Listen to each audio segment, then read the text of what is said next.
Hello mga kaibigan, maligayang pagdating sa aking channel. Nandito ako na may magandang video. Ngayon ay ibabahagi ko sa iyo ang isang magandang video tungkol sa Ozgay at Serkan. Ang lahat ng mga detalye ay nasa aking video. Bago lumipat sa aking video, huwag kalimutang mag-subscribe sa aking channel, i-like at ibahagi ang aking video. Salamat sa lahat ng maaga. Sina Ozgay Girl at Serkan Kayaglu, isa sa mga sikat na mag-asawa sa mundo ng telebisyon sa Turko na nababagay sa isa't isa, ay kamakailan lamang ay lumitaw sa unahan ng mga tsismis sa paghihiwalay. Malaki ang naging reaksyon ng lahat sa balita ng pag-alis ni Candy. Gayunpaman, ang mag-asawa ay gumawa ng isang sorpresang pahayag sa kanilang mga tagahanga at media, na labis na ikinatuwa ng kanilang mga tagahanga.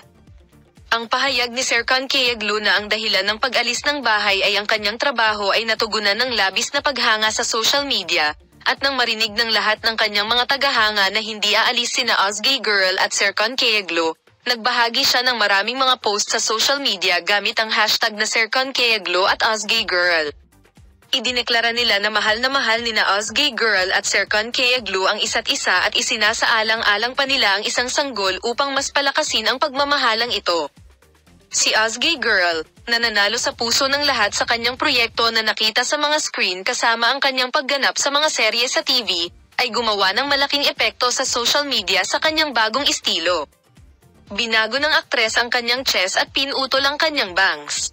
Tingnan natin, ang post ay nakatanggap ng maraming likes at comments sa maikling panahon.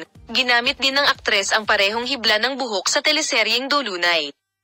Ang sikat na aktres na si Ozgay Girl ay ikinasal sa kanyang kasamahan na si Serkan Kayaglu noong Hulyo noong nakaraang taon at nagawang-gawing maligaya ang kanilang pagsasama ni Serkan Kayaglu bilang isa sa mga huwarang mag-asawa sa mundo ng sining. Si Girl ay gumawa ng taos-pusong mga pahayag tungkol sa kanyang mga relasyon.